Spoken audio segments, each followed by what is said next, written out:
Welcome to the Tailored Life podcast, where we discuss practical science and not so common sense to live a life more extraordinary. In this episode, we talk about the controversial carnivore diet, a nutrient-dense elimination diet used to help demystify health issues caused by chronic inflammation and ways in which they harness this approach together with animal-based eating for long-term vibrant well-being. Let's get started.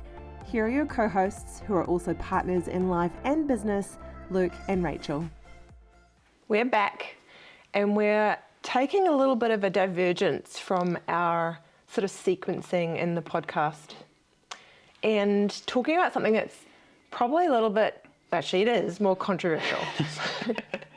And this topic was even one that almost became a deal breaker for us in a romantic capacity, which I'm sure we'll get to. As a disclaimer for this episode, it is the 16th of May 2023. We're having this conversation based on the information that we have. There might be more information that comes to light as time progresses. We might be informed by someone about some new research as a result of this episode that actually helps us grow and learn and shift our paradigms or thoughts around how we deconstruct our future path to vibrant well-being. But all we can say is for right now, this is what we've settled upon, because from a N=2 perspective, so there's two of us, our experimentation is we've found it's worked to help us find that path to vibrant well-being and also helped many others across the world find some answers or to get a feel for, okay, this is how I can find that path to vibrant well-being a little bit faster, or that they actually finally find it, to be honest. Yeah, and we're in no way rigid in our thoughts, and we believe that this is the dogma. And we're continually evolving on this. And in the last 4 or 5 years that I've been doing this, my thoughts have evolved significantly, and I have changed and removed and added things and just continually refining it, because the thing with nutritional science, we often speak about it as we know so much. But there is so much that we don't know, and it's continually evolving. And if you can think that what we knew 5 years ago is still absolutely valid today without looking at any research, you're deluded, to be honest. Like, you need to be looking at the latest research because it is evolving so quick, and it is such a new area for us as we're trying to discover all these things. Yeah. So can we take a bit of a step back from a storyline perspective? When you were experiencing a whole bunch of foggy mind, pain, inflammation, all of the above, and we've spoken about this quite a lot in episode 1 and then dappling throughout the rest of the sort of series so far, but on that path to vibrant well-being, you came across some new information.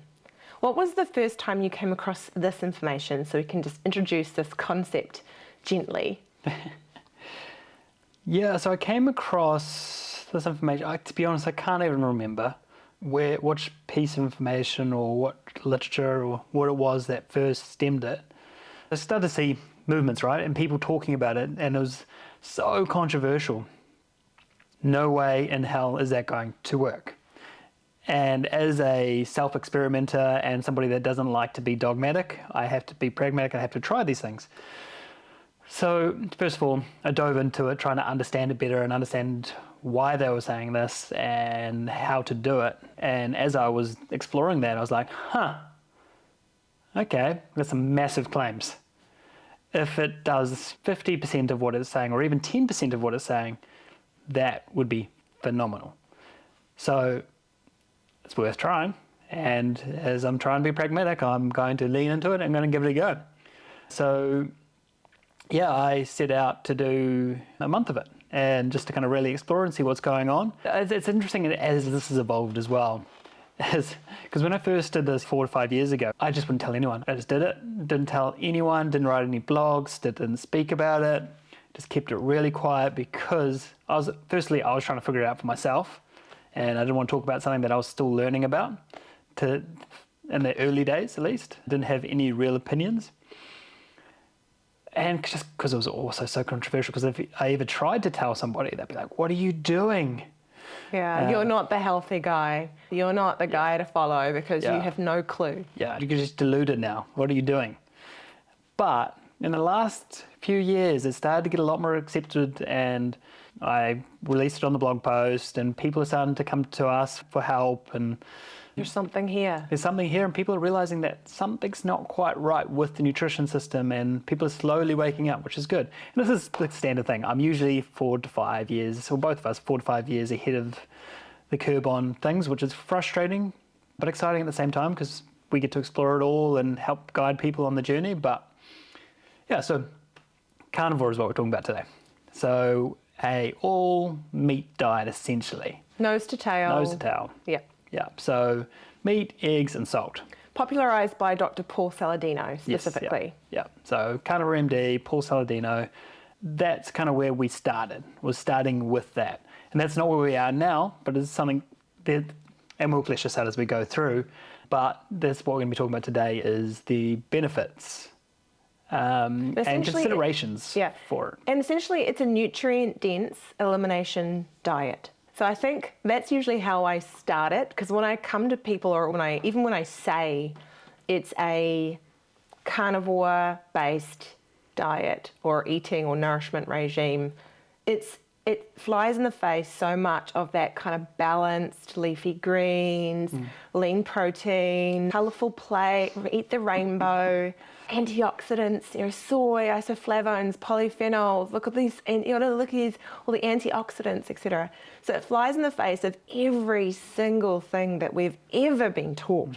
And meat gives you cancer, and and stuffs you up, and you have issues with bowel motions and cardiovascular disease, and name it. Yeah. How I usually land it with people when it comes up, or somebody's having a lot of issues in their health, which we'll talk about very shortly, is that the concept of utilising a high nutrient dense elimination diet is not new. That's often used by the medical system to help understand what could be triggering an immune response to a person who's experiencing a whole bunch of inflammation or issues that they have not simply been able to find out what is the undercurrent of it. So having this type of elimination eating procedure is not new. But what is a bit new is the idea that eating nose to tail meat or animal, which means literally everything in the animal, the brain, the testes, the heart, the liver, everything the ancestors did, that itself is a high nutrient density way of eating. Yep. And we're not here to say that this is the be and end all diet as well. As we've said, this is all about the individual. It's about trying things and finding things that work for you. And as for most diets, they're founded for the diets that we generally talk about, and the diets we generally use in clinic at least, are more clinically valid. So it is for a clinical purpose oftentimes where things are going wrong.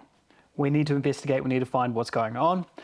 And the best way to do that is to remove as much as possible and then start to reintroduce and start to understand, okay, what is triggering the system? Because everyone is an individual. Obviously we can do that through clinical diagnostics as well.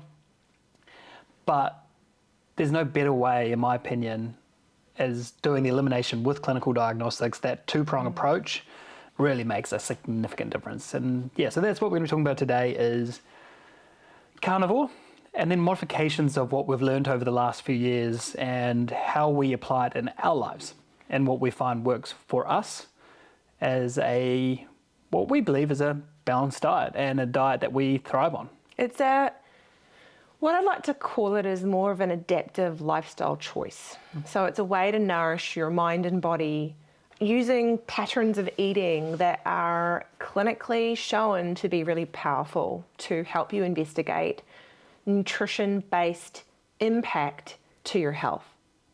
Yeah. So can we get to the thing we like to talk about, which was almost the deal breaker for us? Yeah, because I think that lands it quite beautifully around. You had that resistance. I had a significant resistance. But then I'm a skeptic for the most part until I see enough information to convince me otherwise. And I know you are too. And so this is a funny little tidbit on our relationship, is how this even came to light. So did you want to share what actually happened there? Yeah, so like I said, 4 to 5 years ago, I went down this exploration route. And how I've been doing it for the last 4 to 5 years is 1 month of the year, I do complete carnivore, so meat, eggs, and salt. And you were looking at what I was eating and you're really confused by it. And I talked to you about the literature and I talked to you why I was doing it. And you understood from a intellectual standpoint, but when it came to actually seeing me doing it day in, day out, you're like, this is not healthy. So you literally came to me and you're like, if you continue eating like this, we're over. I was like, whoa, that is a massive trigger right there. Well, because I mean, I've been interested in health and well-being for a really long time. Being a high-performance athlete like you are, is that you are taught from a relatively young age that to get performance, you must be able to feed yourself well. Now, when I look back on those years, I was completely doing the wrong things. But to the point of is that what we knew about nutrition back then is still just as mystified now, to be frank, unless you start to think about some of this new information coming through or what we're talking about today. And so when I would see you cooking up your steak and having eggs and salt and these just heart and all that kind of stuff, I was like, this does not look like health. And then the other thing I think it always got you, especially early in our relationship, eating the fat on the meat. Oh, yeah. And me with all the dripping and you would always discard it or cut it away, or for me, I was just layering more on it. I was just like, oh my gosh, this is a heart attack in a plate. Yep. And that has actually been one of the strangest experiences, is starting to eat fat. I don't know what happened so quickly, but it just, a light switch went off in my mind. But I do remember me saying that to you, and what a horrible thing to say. And we understood that it was based on prior trauma as well, but also because this way of eating 100% flies in the face of everything that I had ever thought was a good, nourishing way to eat. And so I remember, us continuing to do that for that month. And I don't know how long it took for me to pick up the Carnivore Code by Dr. Paul Saladino. No, so what happened after that was me just drip feeding information, because obviously it was powerful for me and I got some great benefits, clarity of mind, just no hunger, just great satiety, and just full of energy. I wasn't crashing, having the early afternoon crash. Like my cognitive function was just so much higher, which is post-head injury, gave me that clarity of mind that just made me feel amazing. And I just felt nourished. And all the information for me just drops away. And so you kind of saw those effects, I think, but then it was more about me just planting the literature and the information along the way. And, do you want to listen to a podcast today? Or that's right. It was the podcast that did it first. Yeah, because you realized I was bringing podcasts where he was defining the literature and really pulling things out that I knew would speak to the scientist in you. And biochemically, it makes sense. And I also knew for you as well is the way to getting you to try something was skin. Yes. So I made sure the literature I was providing you was either around hormone health or skin. You're so clever. Because I know we've all got our own problems and those are your problems, and I knew it would be extremely beneficial for you, but you had to come to that decision yourself. I couldn't force you to do it. I didn't want to force you to do it. And I think, and herein lies probably the power of this for anybody who's struggling with chronic illness, that they've tried so hard with lots of different avenues to try to address and can't seem to find the answers, assuming that they are generally healthy in other ways. So I want to say that before we even do the 1 month of carnivore, we often get tested. Like we just do lab tests to make sure everything's looking okay. So that there is an element of, hey, you do this safely, make sure you're not putting yourself at risk. But I think that's the way to kind of get to anybody's heart, is if they've been struggling for so long with a recurrent and chronic illness that is inflammation based. Then this autoimmune, is autoimmune based. This can be such a powerful way to explore what is the systemic cause of these issues. This is where we started listening to podcasts and things like that. And I think we finally went to the audiobook of the Carnivore Code. Yeah, because you started to request more information on it. And, you're sitting there like benevolent Wizard of Oz saying, yes, she's fallen into my trap. And then before we knew it, because we generally do this June, July kind of period, and so I'd done it, and then by the end of the year, you were like, let's go.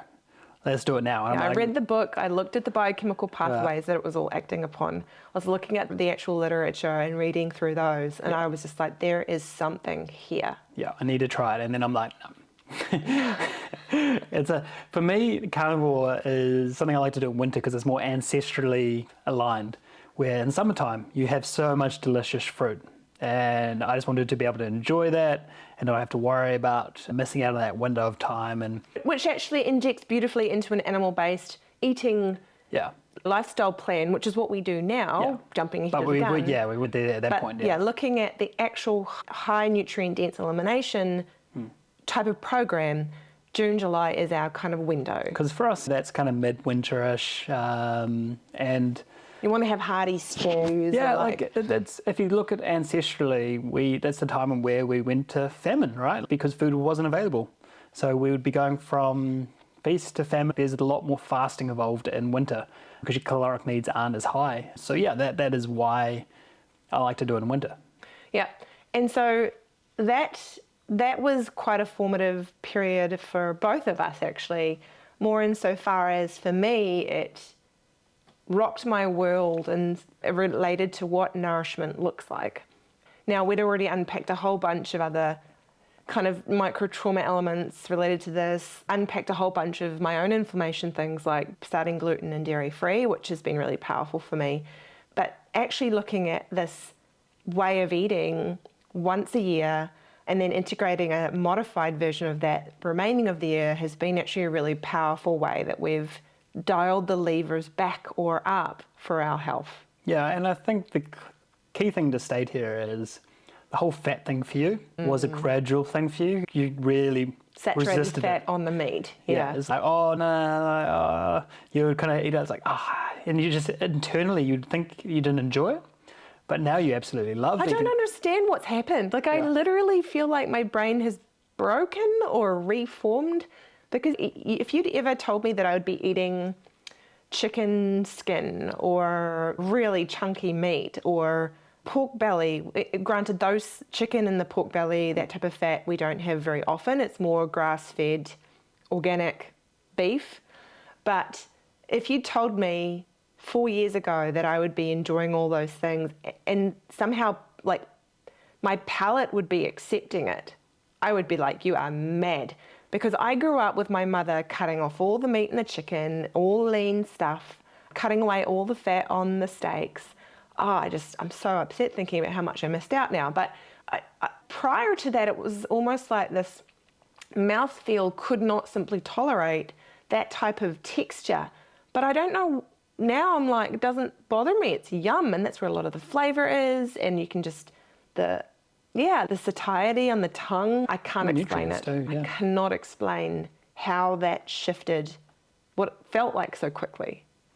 So, yeah, I think we've talked about this paradigm shift.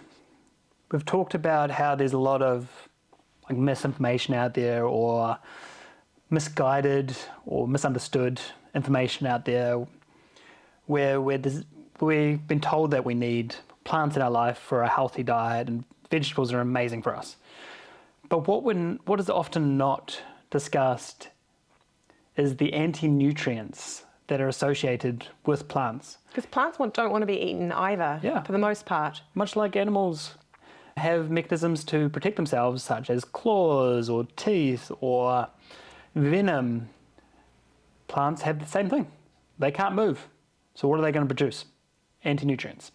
So they're going to produce nutrients that are toxic to the human body. You can think about it as a natural pesticide. And some animals are better at digesting it than we are because they've been designed to eat them. Right? Got rumens, they've got bacterial assisted digestion. Yeah, so for us, we're ancestrally brought up on meat as a primary basis of our diet. Don't get me wrong, vegetables are part of our diet, but for the majority of our diet, if you look from an evolutionary perspective, we're brought up on meat predominantly. Yeah. And we know that because of nitrogen assessment of tissues, fossilized tissues. Isotope studies, yeah. Exactly. So the amount of nitrogen and isotopic nitrogen in plants is quite low, whereas in meat it's quite high.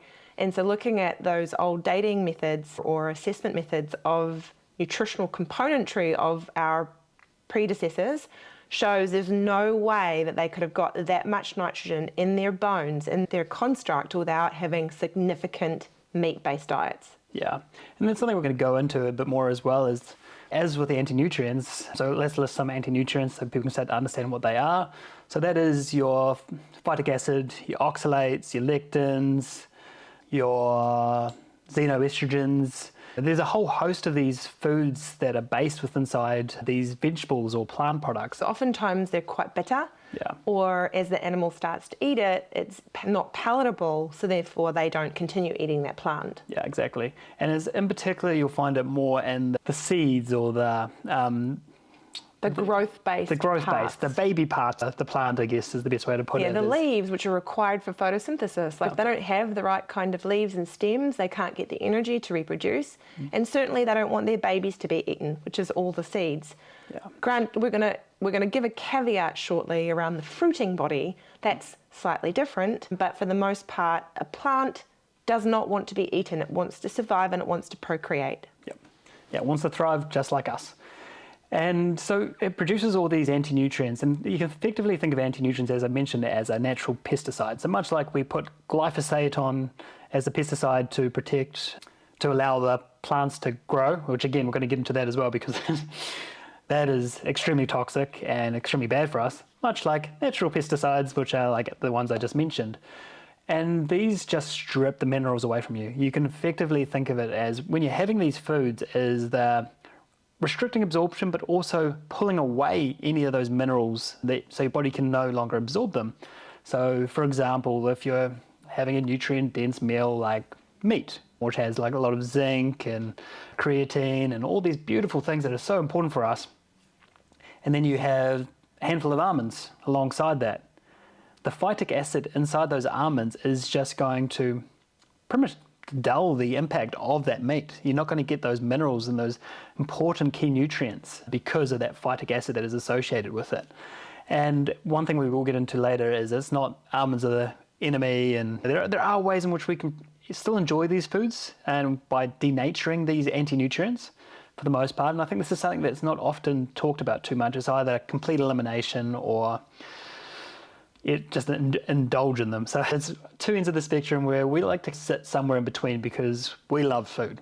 And so we'll get into that point, but just want to put a caveat in there is we do believe and you can still enjoy these foods because almonds are delicious, but you just need to know how to prepare these things to enjoy them. And yeah, so just understanding that anti-nutrients are associated in these foods because they need to be protected. So you think you're having healthy food, it's actually hurting you. And then, for example, in oxalates is the accumulation of oxalic acid, which essentially produces kidney stones eventually if you keep having lots of it. So this is in particular in your leafy vegetables, so your kale, your spinach, which has just been idolized as a superfood. And you often find people that are having these green smoothies or just having layers of spinach and kale, which I used to do. I'm not sitting on my high horse here. Like, I've been on both sides of the spectrum. Every morning with breakfast, I used to have a dinner plate full of spinach because I was on a gut healing protocol and I had to have 9 to 10 cups of spinach a day or leafy greens a day. So I had a thick bed of spinach with my breakfast, raw spinach as well, which we'll get into the importance of knowing the difference between that. And I wondered why I had all these issues with inflammation, and essentially I was just taking a big thing of oxalates, which for me with ehlers-danlos or EDS just did not support my joints and caused more pain, more inflammation than was needed. Yeah. And I thought I was doing the right thing because I was healing my gut, I was giving it fiber, I was giving it all the great things, polyphenols, all the iron that's supposed to be associated with them. But due to the anti-nutrients, none of that was being absorbed, and it was just causing more toxins than good. And I never enjoyed it. You just thought you had to have it. I just thought I had to have it, so I did it. Yeah. Because that's what I was told. Yeah, and the funny or the frustrating part is even when we might have someone who comes to us who's having a lot of issues with inflammation, autoimmune kind of indicators, or just a lot of weight gain, a lot of cauliflower brain, just can't think. all the way to having gout or something like that, which, one of our friends is suffering from. We're helping them work through that. But the irony is when you finally actually get them to write down as a part of our tailored nourishment journal, which isn't just about what you're eating, it's where are you eating, who with, how are you feeling. But the number of people that we say, oh, they have a salad for lunch. And for one, they're often not getting enough protein, just sheer protein to help their body do what it's supposed to do. But the amount of oxalate, lectin, and phytic acid load that they're putting in their system, which is exacerbating inflammation, because we know that lectins, while there are many good ones, some will, for example, bind to glucosamine, which is a really important adjunct in the joints. And so if it's binding glucosamine and basically pulling it away from the joints, it's making it harder for your joints to do what it's supposed to do without pain or without the right cushioning. And so the frustrating part is once you start to realize actually we're eating a broth, like through this beautiful salad that we're having, we're actually eating a broth of inflammatory foods. And we're not even talking about the glyphosates or the other actual man-made pesticides that are making additional hormone or endocrine disruptive kind of modes in the body. We're just exacerbating everything. We wonder why autoimmune conditions are through the roof. Even when you're layering upon the stress, like we've talked about, and a lack of sleep, it's just a mess and a cesspool of inflammation and deleterious attributes that are offsetting everybody's path to vibrant well-being.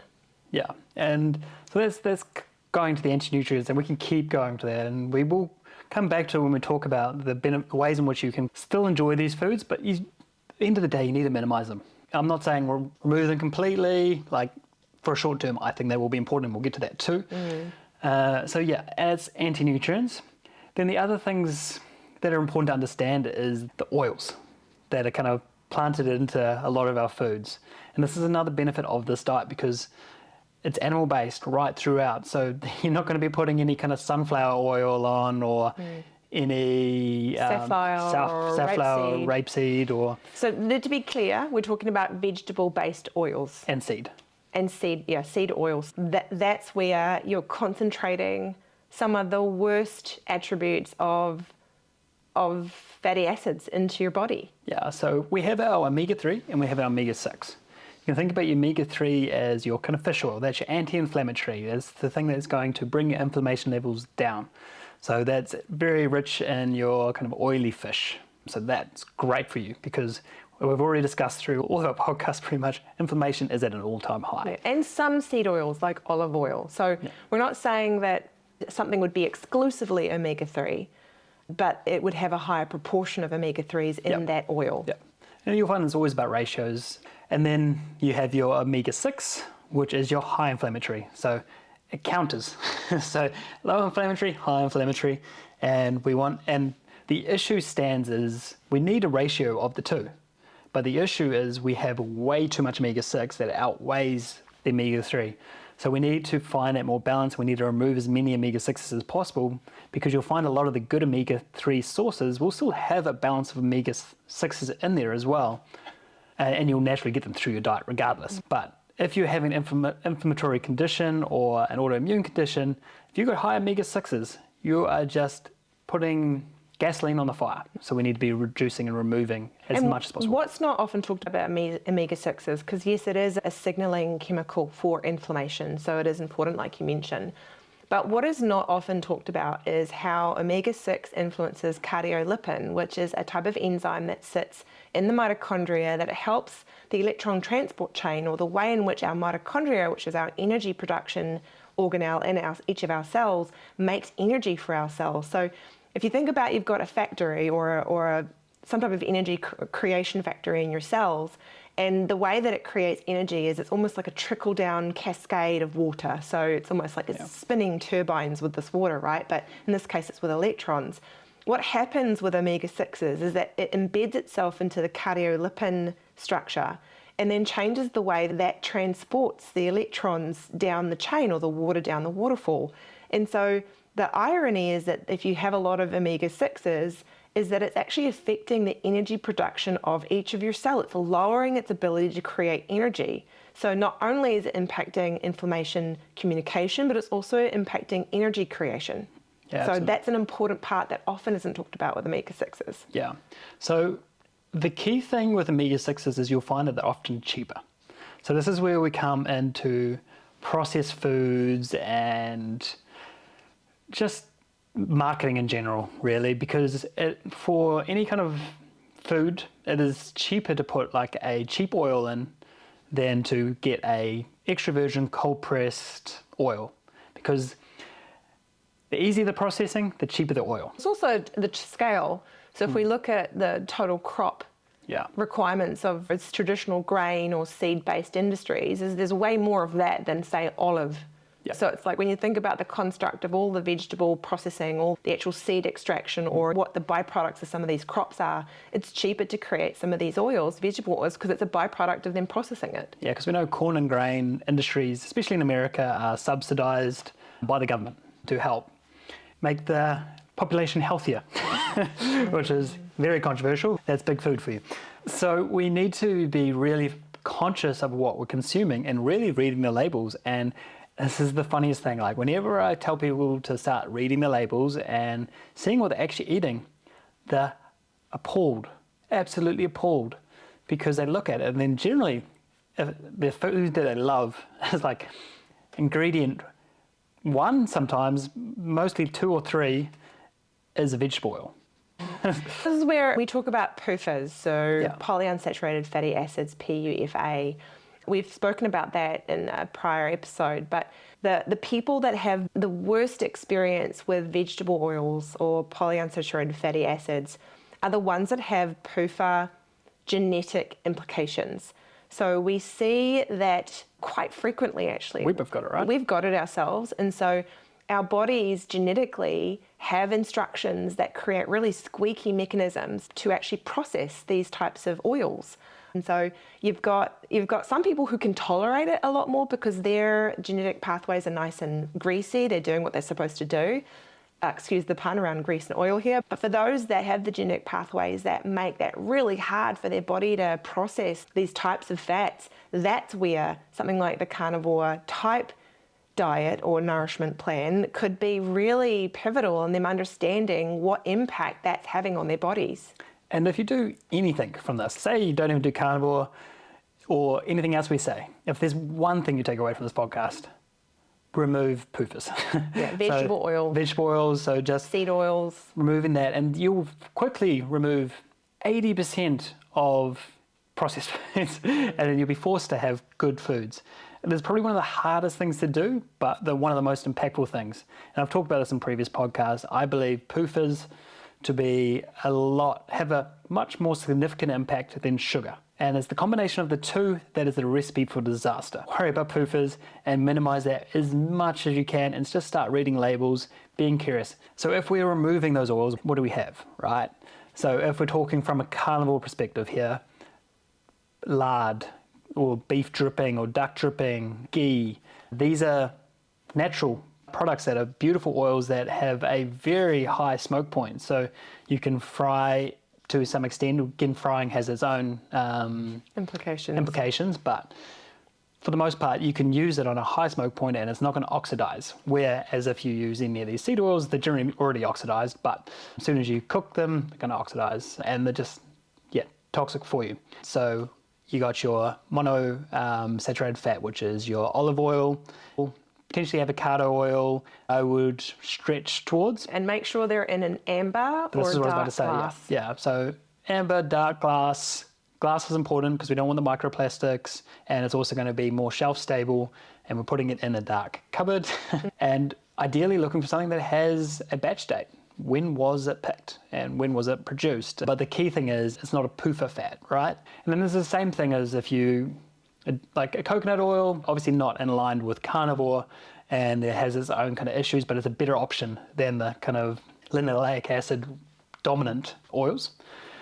But if you overcook that, you're going to oxidize it, and that's going to be just as dangerous. It's going to be denatured and oxidized, so that is toxic. If you're not sure about the PUFAs, give it a Google. There's a big list. What we'll do is we'll put a variety of resources that we've found helpful through the show notes as well, just to be able to articulate that, like anything in life, there's no extremes. As we mentioned, there are natural products in the world that don't have just one thing. It's rare that they just have one ingredient of anything. There's usually a balance of this. So just like monounsaturated, polyunsaturated, saturated, there'll be a mix of that. Yeah. In some cases, there's far more saturated, but might I add that every single cell in your body has a cell membrane and it requires saturated fat to exist. Yeah. So I just want to help people understand that saturated fat has been so vilified as something that's terrible for our bodies. It is the largest leading indicator or cause of arterial impact. And so no, actually, let's look at the confounding elements to some of these research studies that didn't take into account other lifestyle factors that put people at high risk. I think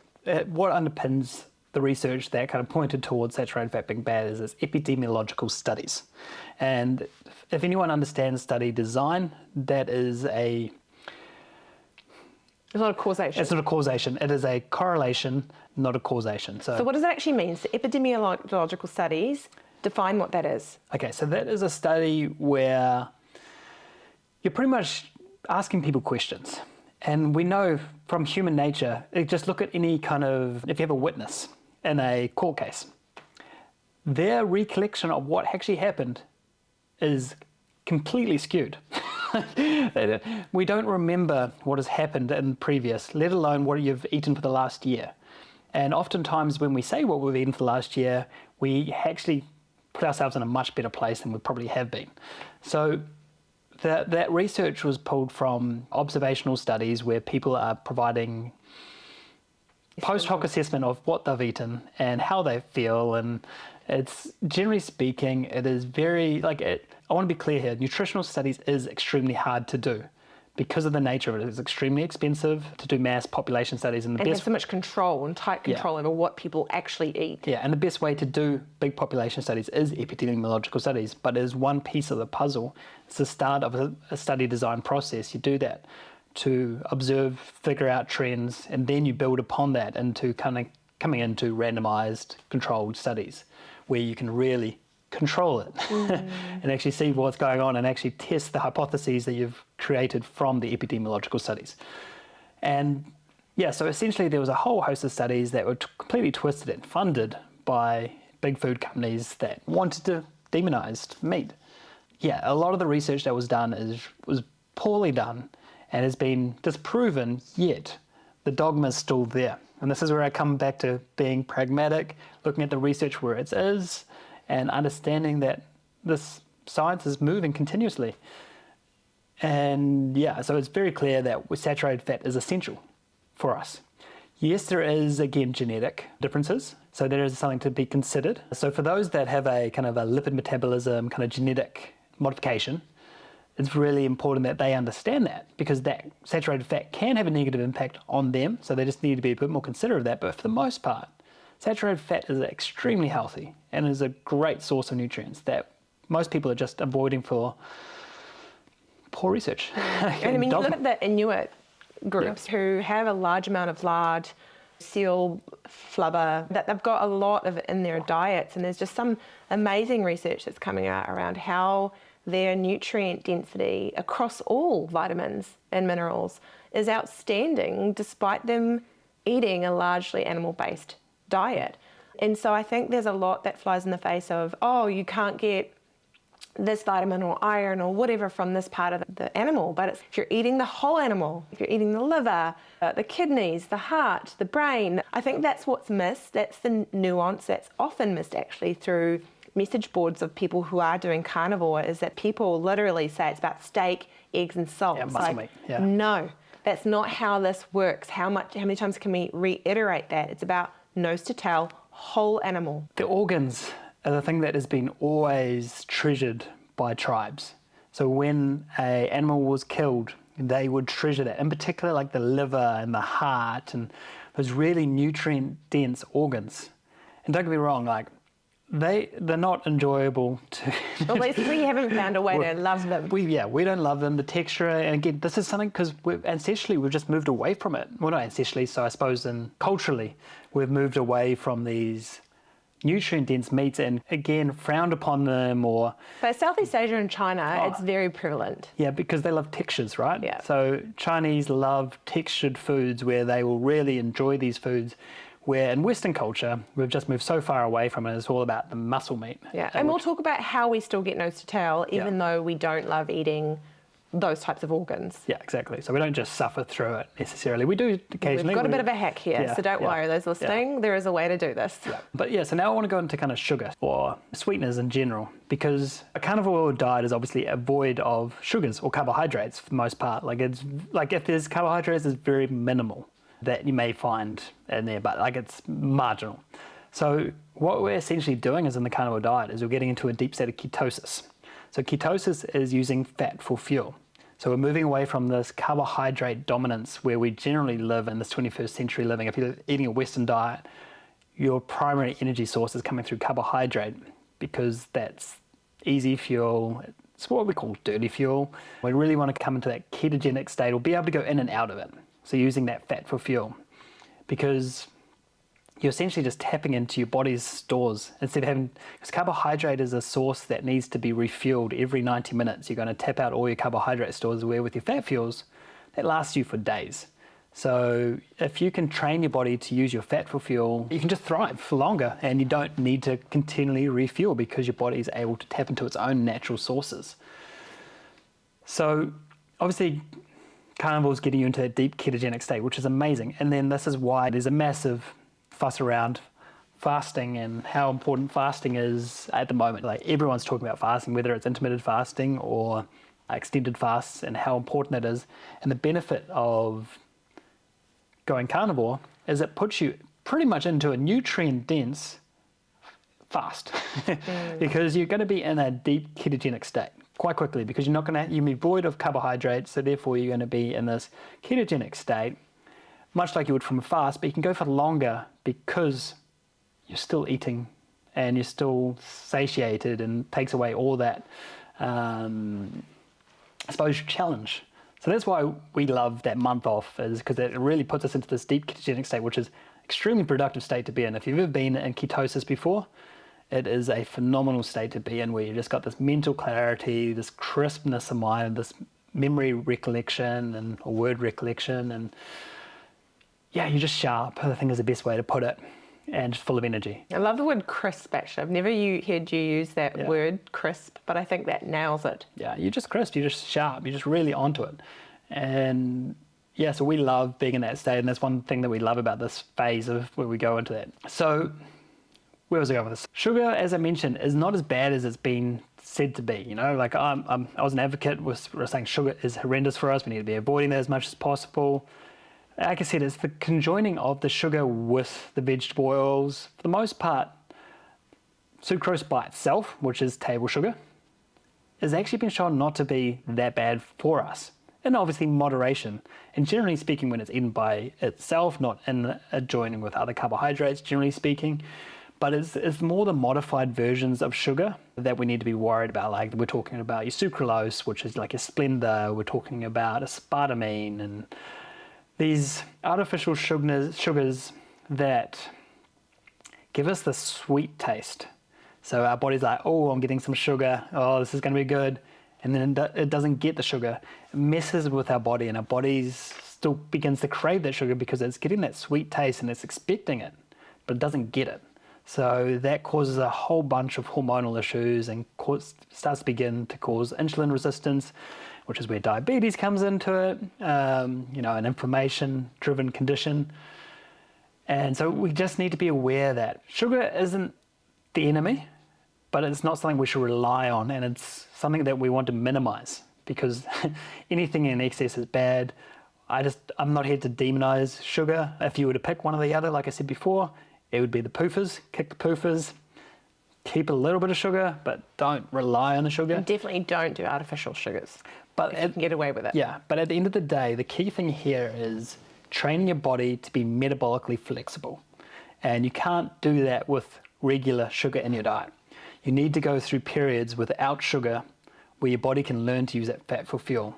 Because if you continually stay in this cyclic state of just sugar on a daily basis, you're never going to allow that body to start to shift its fuel substrate from carbohydrate to fat. And I like how you call it a dirty dirty sugar, because inherently our body is designed to conserve energy and be as lazy as possible.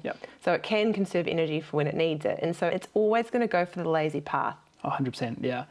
And the other reason why I call it dirty is because it's inflammation ridden, right? So it's going to come in with inflammation, where if we're using fat for fuel, it doesn't have the inflammation associated with it. It's a cleaner fuel for our brain, because it's effectively what we're trying to train is our body to use our fat for fuel across our blood-brain barrier. So that is when we're heading into that ketogenic state. And because the blood-brain barrier primarily works on glucose or carbohydrate until we train it to use ketones, because that also goes across the blood-brain barrier.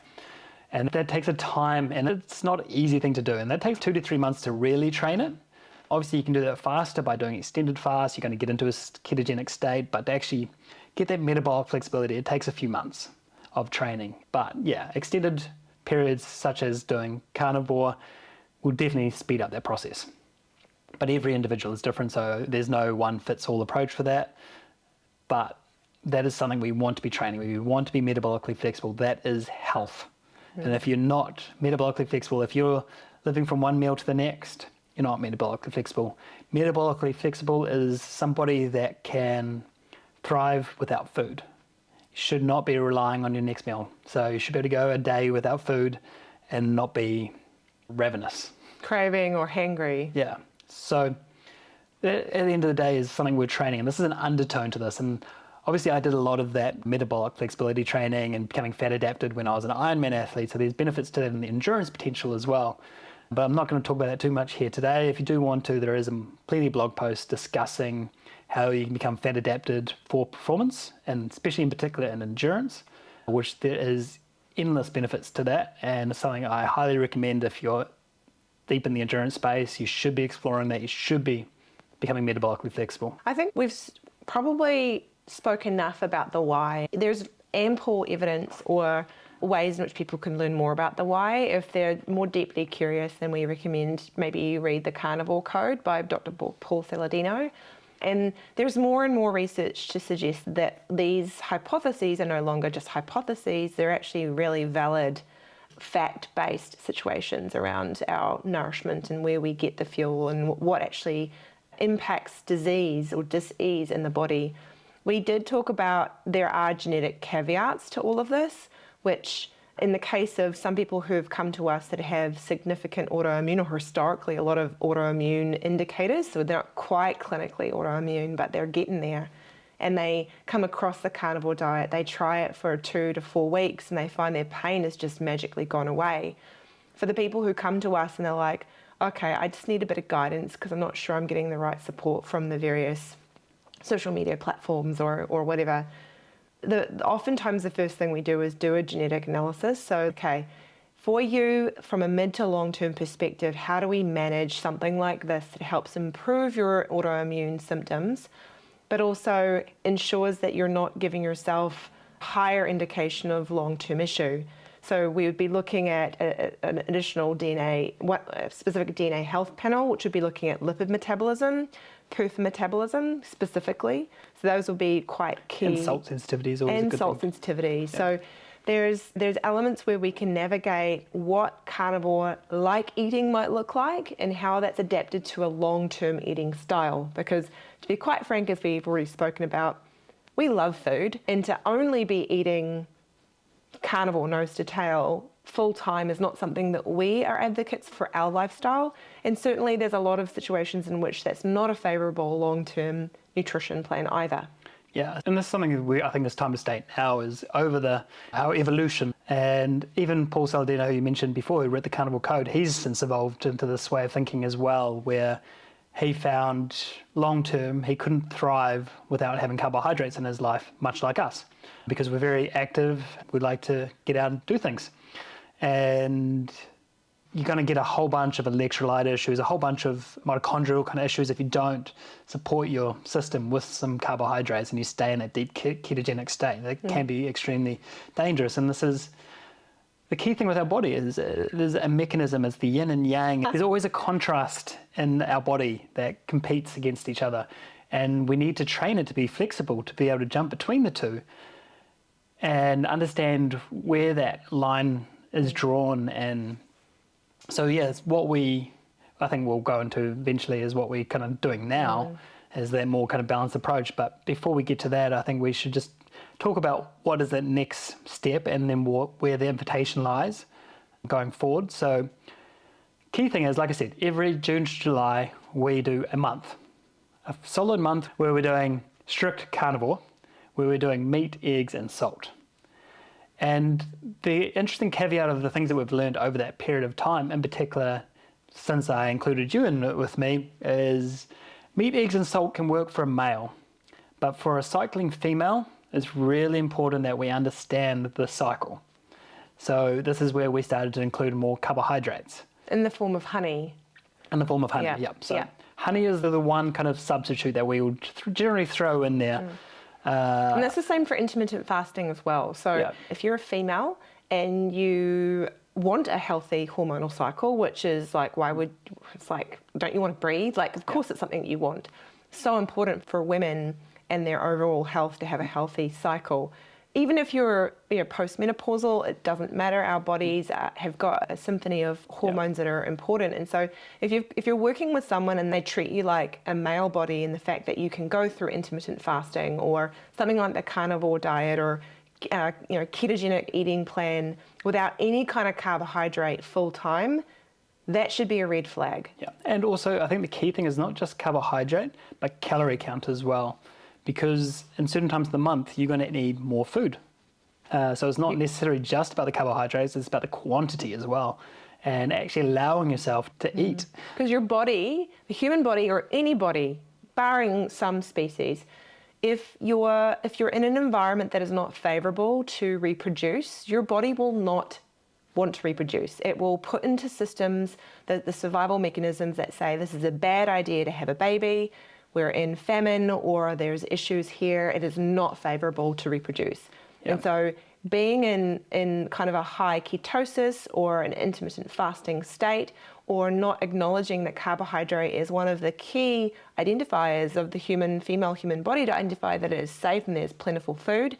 If you don't have those things at certain times of your cycle, then it will start to create a bit of dysphoria or a disruption to your normal ovulatory cycle. Yeah, so hence the addition of honey.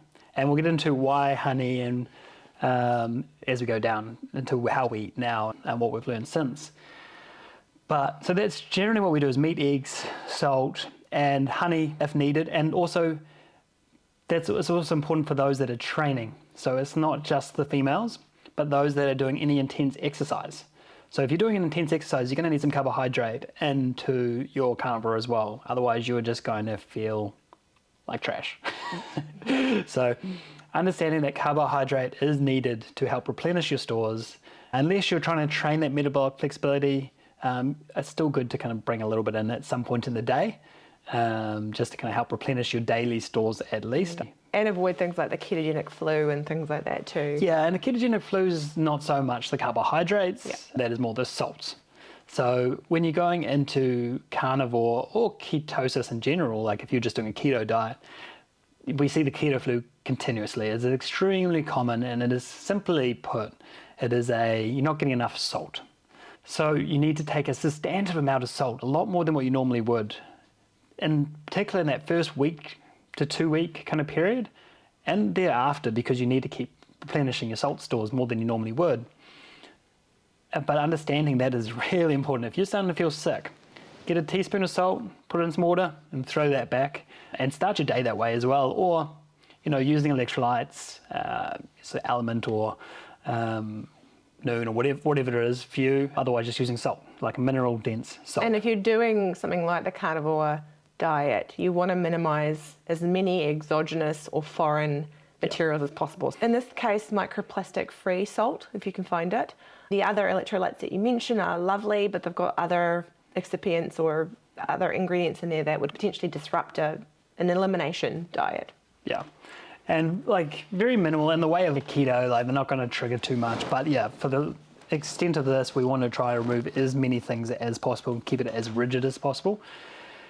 And so yeah, that's a key thing to add. So really salt your meat, but also add, a little bit of salt in your water to start the day, because you're going to feel a lot better off. And understanding that in the first few weeks, you're going to be in this, especially if you're not metabolically flexible already, there's going to be a transition phase. It's a squeaky phase where you're going to feel like, you just feel like lethargic. And, what's Your belly going on? might be a little bit bubbly, but that settles down after the first week. Yeah, so you just need to just accept that you're going to be a little bit lethargic, a little bit sluggish. But as that fuel substrate shifts, and again, depending on how metabolically flexible, depends how quickly it happens. So if you've been training that metabolic flexibility, you'll transition pretty quickly. You'll probably have no issues and you'll probably be thriving from the start. But if you haven't trained that before, and this is the first time ever getting into a ketogenic state properly, it's going to be challenging, and there will be times, and you really need to make sure you're having that salt in particular for you. But understand that you will be lethargic, but you will turn into it, and probably that 2-week mark. And this is where the support, having a community where you can say, hey, this is how I'm feeling, am I doing it right, is so important. And herein lies why we're bringing up this topic, which probably seems a little bit out of place in the sequence of our episodes, because we're about to start our 4 weeks of carnivore. And so this is an opportunity that if those are listening are really wanting to explore something a little bit different, that they're experiencing a whole bunch of kind of maladies or dis-ease that they can't seem to address under sort of normal circumstances, have some type of inflammation, joint pain, anything that just doesn't feel right in their body that they can't seem to resolve, this might be a really beautiful way to experiment with a community that can actually support you in that journey.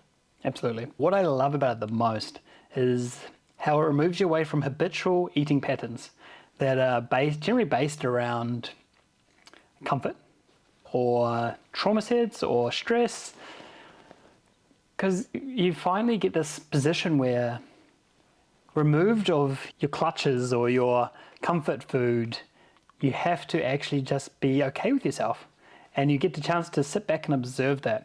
That in itself is the most powerful thing, I think, out of the whole carnivore experience.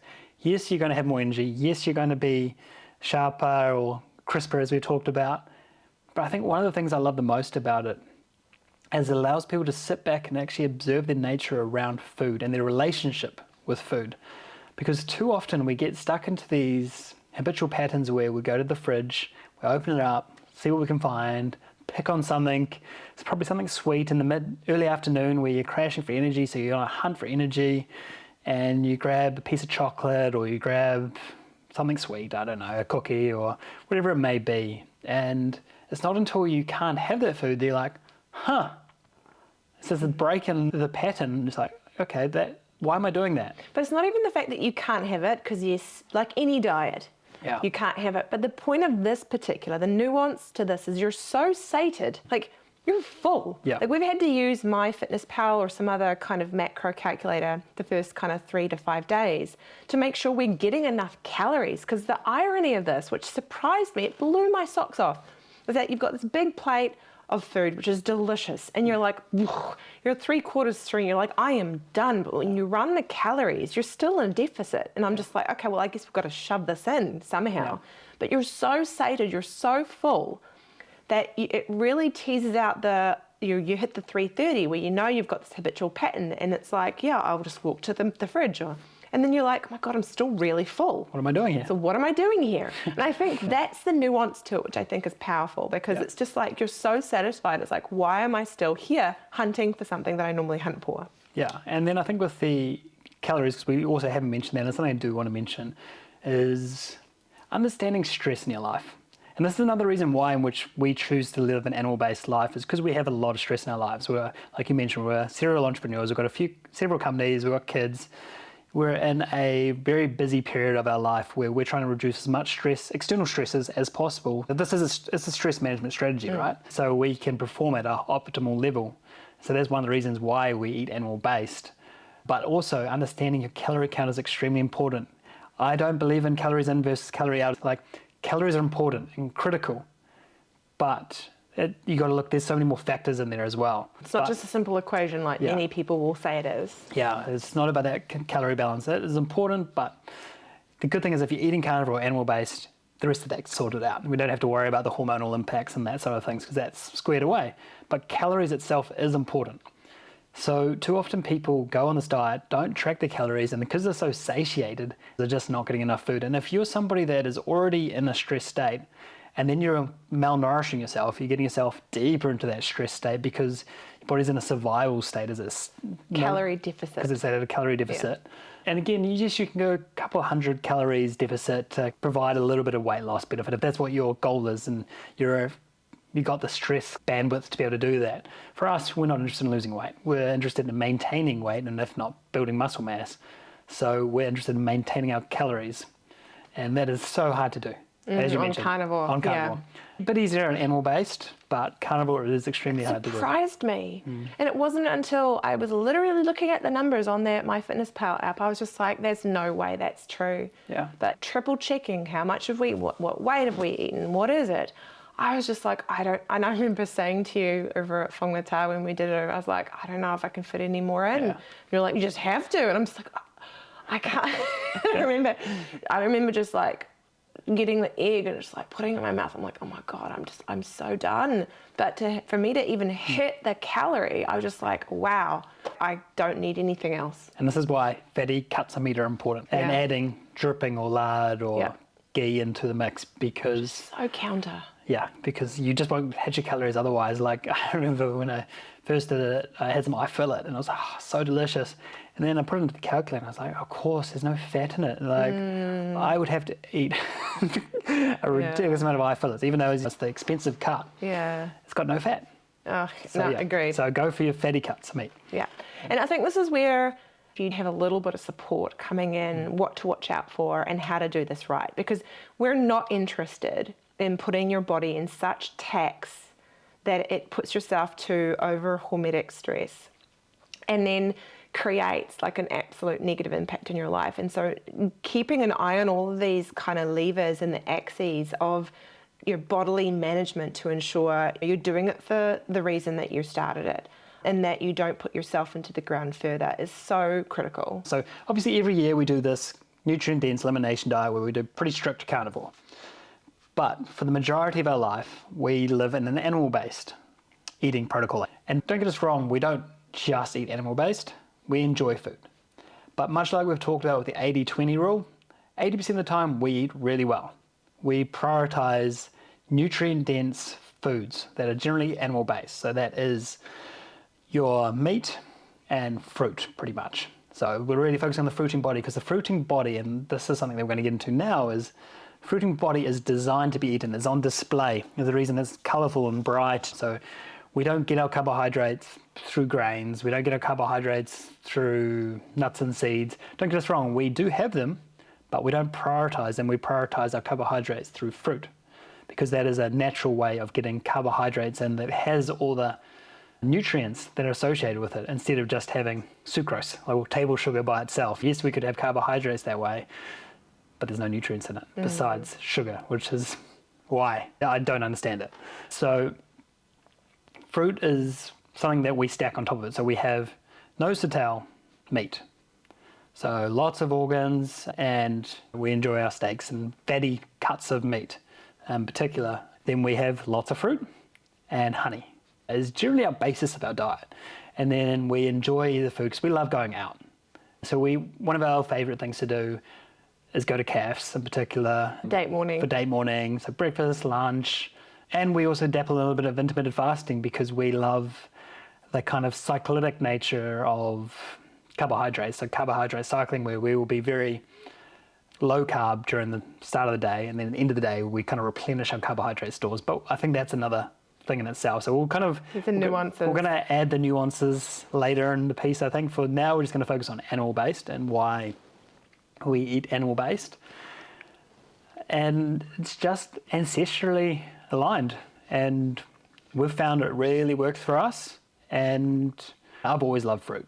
I just love fruit, and for me it's been a beautiful balance of my favorite things, because meat and fruit, like, they're delicious. They're designed for us to eat because they are delicious. And great bioavailability. But I want to again just double tap into the nose to tail part. So we are busy entrepreneurs, so we run a number of businesses.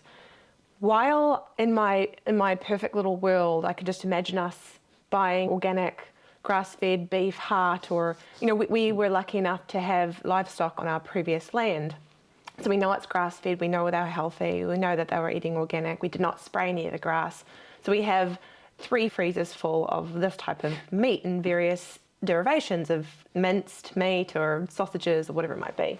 So we have the main meat, but we actually work with a local company called Homegrown Primal. We've actually interviewed her before, so feel free to go back and have a look at that interview. But they freeze dry the organs that we don't want to eat, much like Dr. Paul Saladino has his own brand of that too, I believe. Heart and Soil. I believe he does or used to get all of his... I believe he still does. Last I heard, I think he's still sourcing from New Zealand as well. New Zealand, yeah. So, I mean, New Zealand, classic grass-fed beef. I say that with a caveat that glyphosate and other sprays get everywhere. You do your best you can, but New Zealand has quite a good history of that.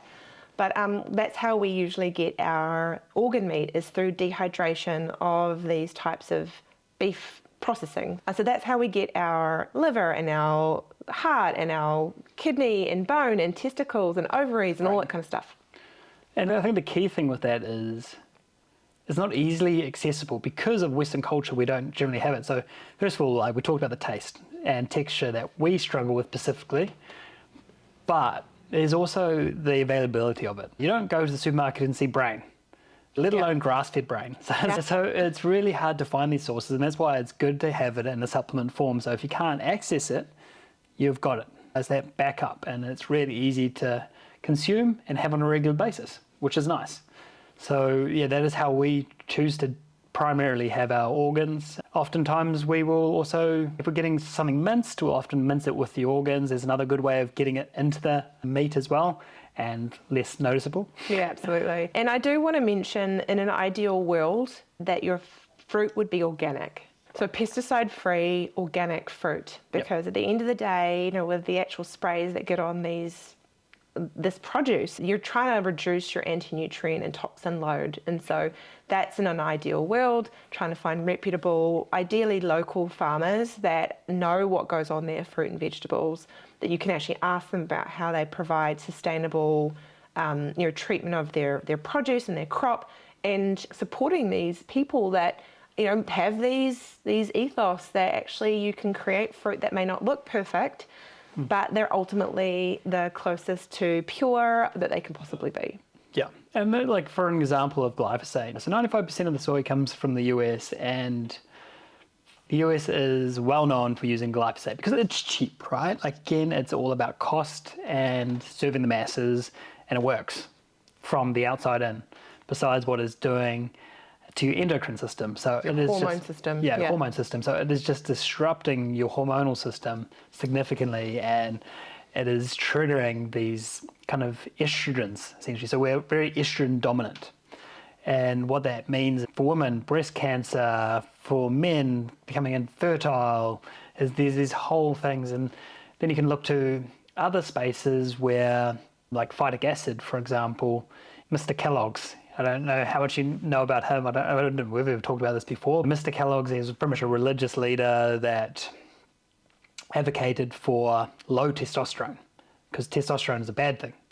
So he created Kellogg's cereals, cornflakes with high phytic acid to reduce testosterone levels. Wow. Are you serious? Oh yeah. That's why cereals are terrible for you, because it's full of phytic acid to reduce your testosterone levels, which we know are essential. And we wonder why, like obviously measuring testosterone levels is relatively new for the most part, but what we do know is since we've started measuring testosterone levels, it is plummeting.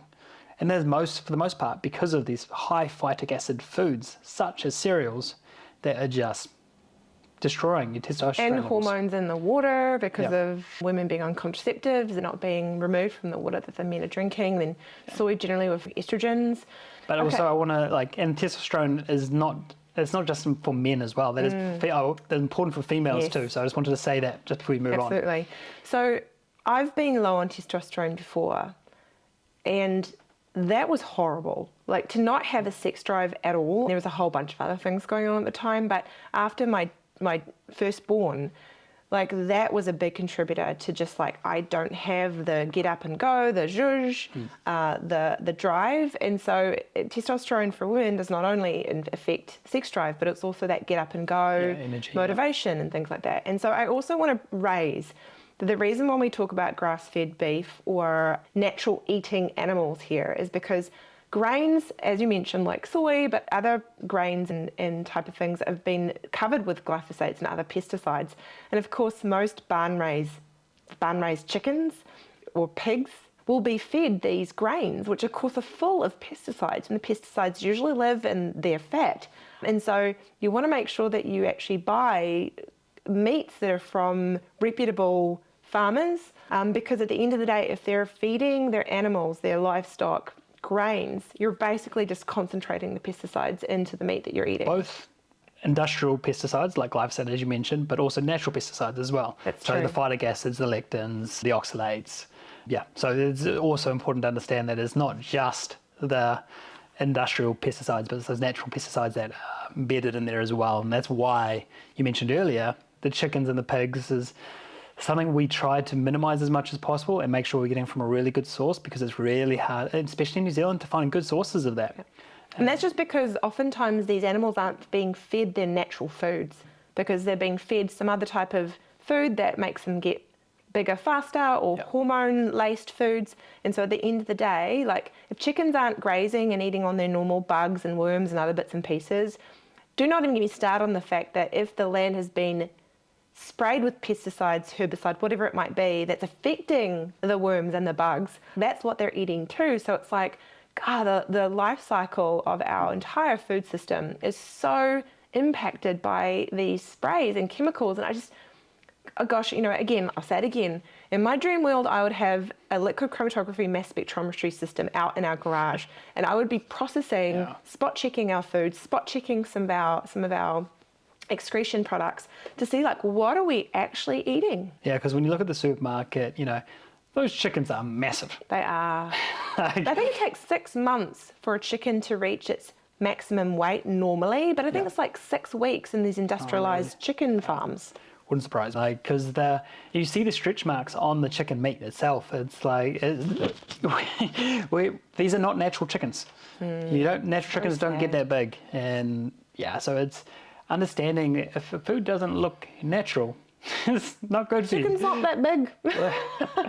Yeah, I mean, I think the luxury of living in the Western world means we have so much available to us, but the machine is also so dangerous, and so it's just trying to find the right sources of our produce. It's trying to be so radically empowered to ask why, to be curious, to experiment, to talk to your local produce. I think the way that the world is in the Western world really sets us up for failure on so many levels, and it's that trying to just get people to wake up. Yeah, I think that's one of the key things, and I'm glad that our kids got to grow up on a farm where they actually understood, okay, the meat comes from a cow. I think in New Zealand, we're relatively in touch with that, but you see young kids in the US, I've seen some videos where people are talking about, where does bacon come from? And they'll be like, supermarket. It was like, wow.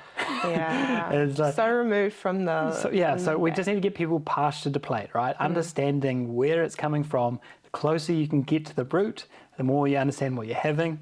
So really focusing on that good quality stuff. And there's some things that are unavoidable, and you just need to understand what you're having and try to minimize as much as possible. So prioritizing the 80-20 principle. The interesting part about is the cost. Okay, so you say, well, to eat this way would be super expensive. But I remember, I think it was Dr. Paul Saladino that said, I'd love to see a calculator that actually you are able to put in the actual nutrients of like vegetables or fruit or processed food or whatever, and say, look, okay, per dollar that I spend on any of this produce, what does my dollar get me in nutrients? Bioavailable nutrients. Exactly. Because even, we talked about this, even with plant-based protein, you've got about I think it was a 30 to 40% tax on what can actually be absorbed by your body through the plant-based protein that you're eating. Whereas when you're getting closer to animal-based protein, that it is far more bioavailable. So for per dollar of kilogram or even per dollar of nutrient gram, it's far more cost effective. Yeah, absolutely. So this is why we just need to be understanding that. And like, again, if you've got the glyphosates or the phytic acids still in there, not denatured or removed, it's just even more so. You're just not getting anything. Yeah.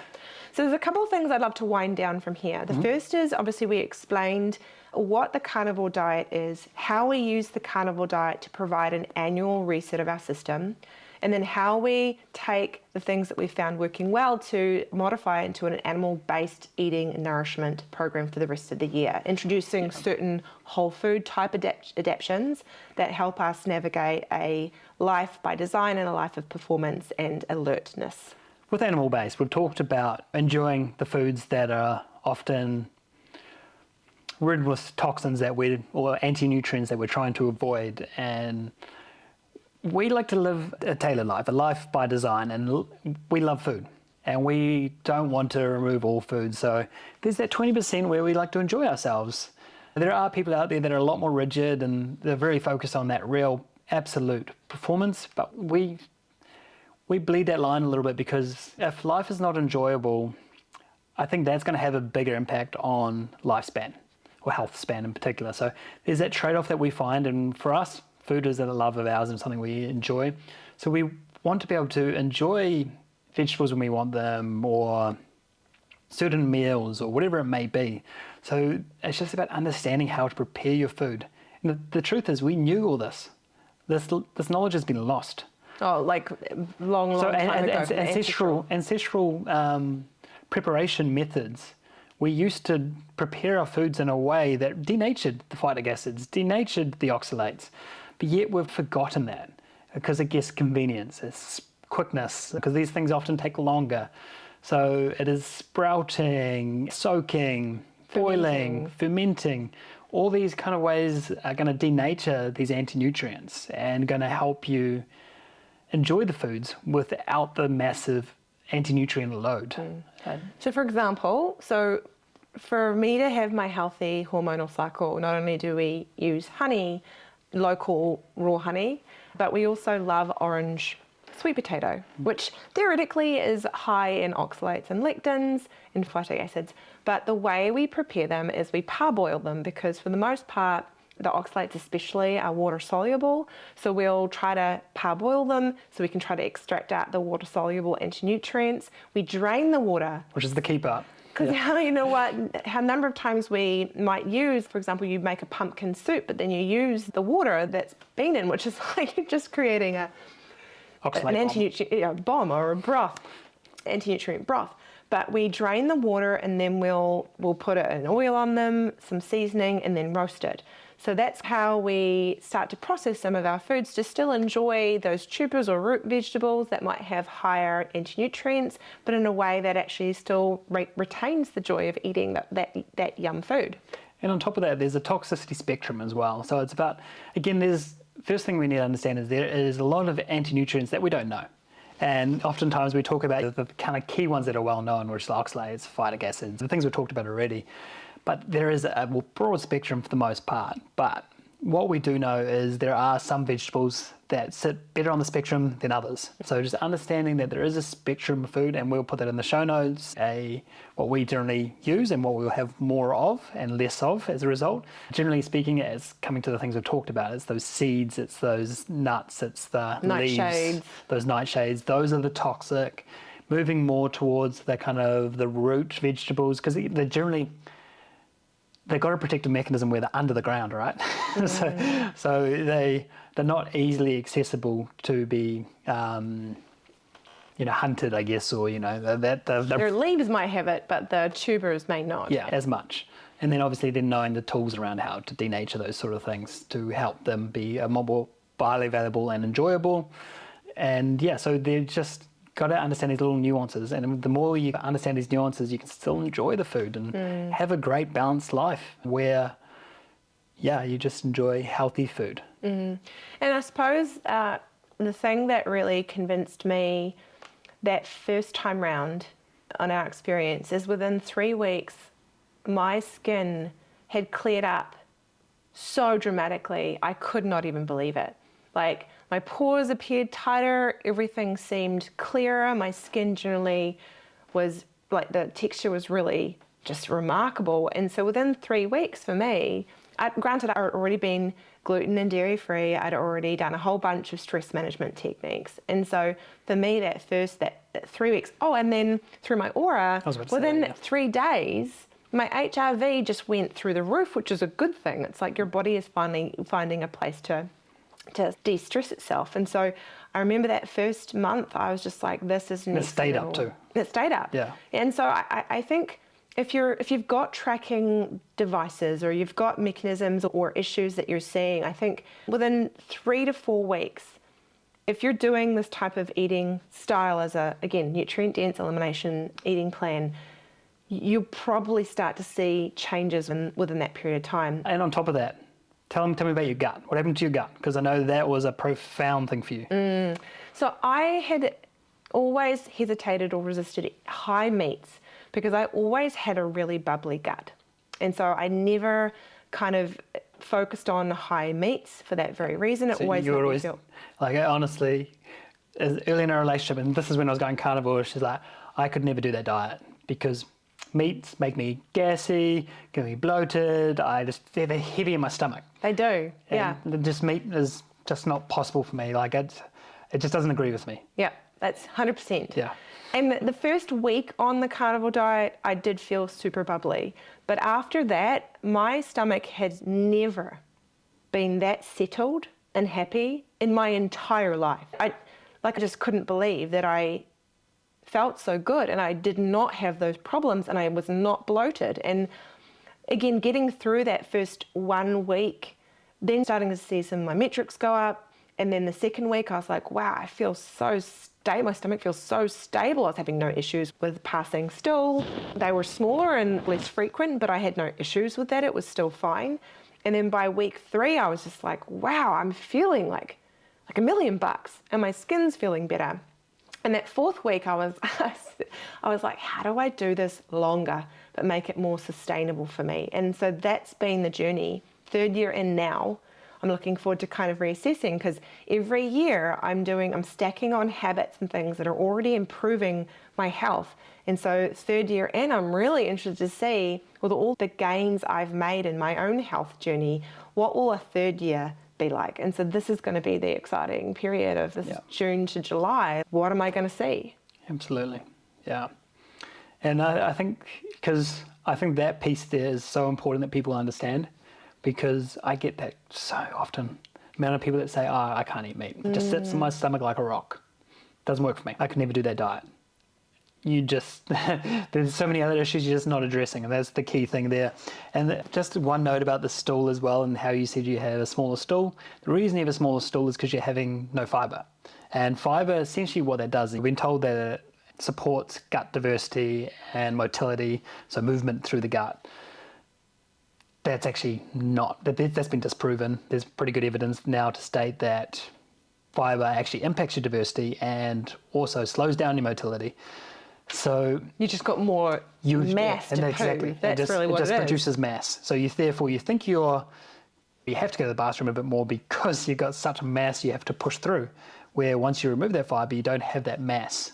So therefore, you don't need to go as often, but your motility is just as good. But your body is also absorbing so much more. Yeah, exactly. So that's the key part, is through the eating plan, there's so much more bioavailability to the food that you're eating. Therefore, your body doesn't actually have to excrete as much. Yeah.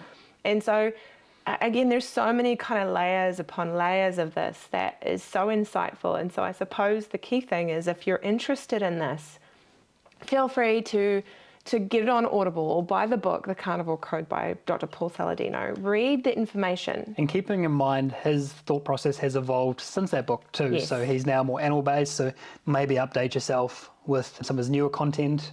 On YouTube or like his podcast, yeah.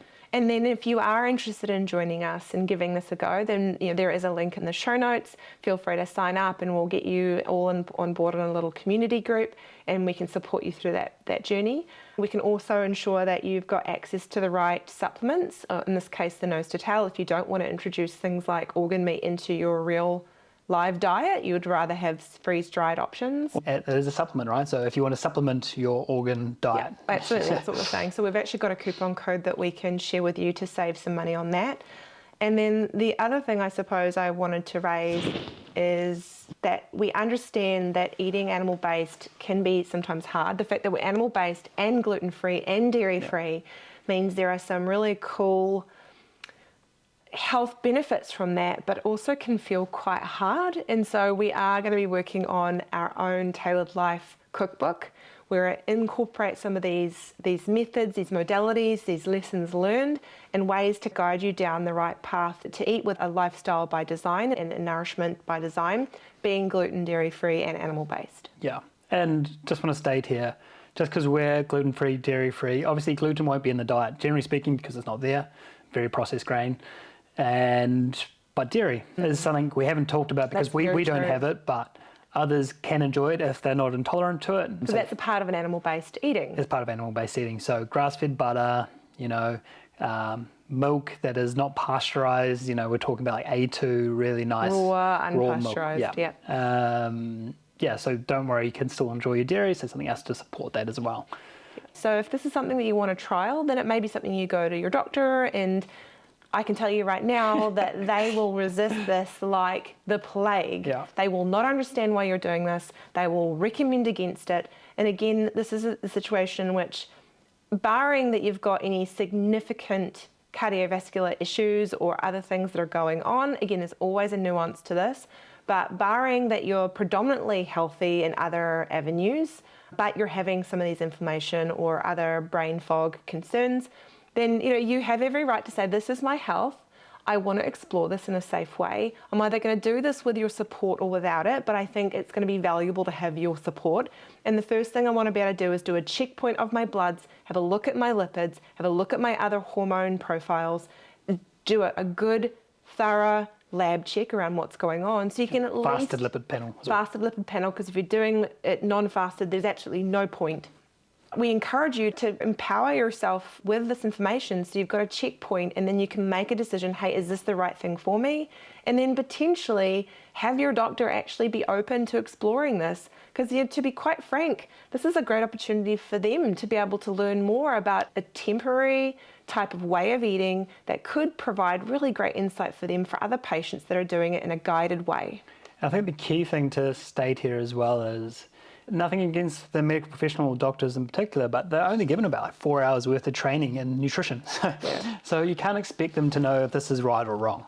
And the majority of their ongoing professional training is by pharmaceutical reps that come in and buy them food and educate them about the latest warfarin replacement. Yeah, so keep in mind, get your doctor's approval, make sure they got the oversight, but it's not their specialty.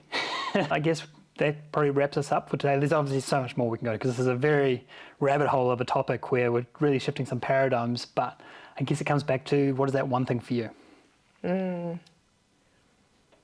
So I think the biggest part here is that you have one body, it is yours, and you have every right to explore what it might look like to implement new ideas that do have validity to it, that do have a semblance of research-based validation to these thoughts.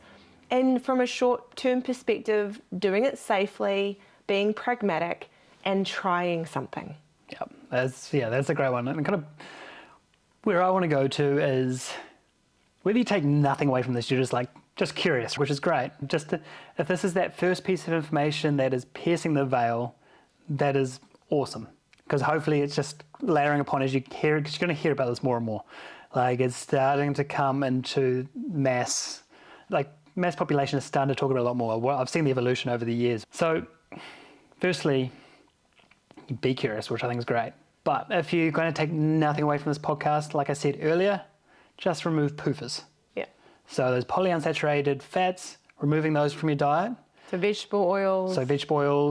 Because oils. The seed oils, those high omega-6 oils, that's going to get you 80% of the way there, right? If we're talking about that one thing that's going to have a significant impact, if you remove that, that's going to have a profound impact and you're moving in the right direction. But I hope that you choose to be pragmatic and you choose to give something a go and get out of your comfort zone and explore what are the possibilities. In particular, if you're struggling with autoimmune conditions or inflammatory conditions, and you just want to feel better, free from pain, free from discomfort, join us for 30 days or 4 weeks and see what happens. We've got a variety of like cheat sheets that can help make your life a little bit easier, ways in which you can give certain things or nudging to your loved ones if they're like, what are you doing? Yeah. Better yet, talking to your loved ones that might be in the same household about this to see if they're keen to join you as well. And we've learned a bunch from that ourselves. Yeah. Herein lies why we're kind of saying, look, if this is something you're interested in, well, sign up, let's do it together in a community that's supportive, but equally that we give you more information on how to actually adapt it back into normal life somewhat. Because we've done the whole thing where we've done 4 weeks of this beautiful elimination diet and then just jumped in with some of the favorite foods that we've had, and that was to our detriment. We learned our lesson pretty fast, which, logically it totally makes sense, but you have your foods that you love, and so it's one of these things that we know how to ease back in. We've been doing this for a number of years now, and so this is how we can provide that guidance so you don't make the same mistakes. Yeah, because you're going to create a bit of carb sensitivity, and your gut microbiome is going to shift a little bit. It's not used to dealing with the carbohydrates, so we need to slowly just reintroduce those. So if you do want to kind of be part of this and create this little community with us, over the few years we've had a few people join us, and this year we're thinking about it, going a bit wider and seeing how many people do want to join us for a good community. Got some good how-to, things to read. I think we're starting on the 12th of June. But we do want to get you signed up before that so you can get onto the kind of group chat, and we can get you all of the kind of what to buy the weekend prior so you can get started, you get your head wrapped around things, you get your family on board with presented support of the key things that don't need to be in there. Exactly. And so then you can kind of start fresh on the Monday. Also do meal prep as well, potentially on the weekend. So that's the intention to start. But if you want to join us, then just make sure that by the date we've put in the show notes that you sign up. And then we are more than happy to be able to bring you on the journey with us. Yeah, looking forward to it. Awesome. See you there. We hope you enjoyed this episode. As our podcast progresses, we'll keep digging deeper into powerful themes of health and wellness, including client case studies and how we've used advanced science and not so common sense to help them live a life more extraordinary. If you feel this information has been helpful, please like, share, follow and subscribe to get notified of new episode drops and to support our mission to make the path to vibrant well-being less lonely and confusing.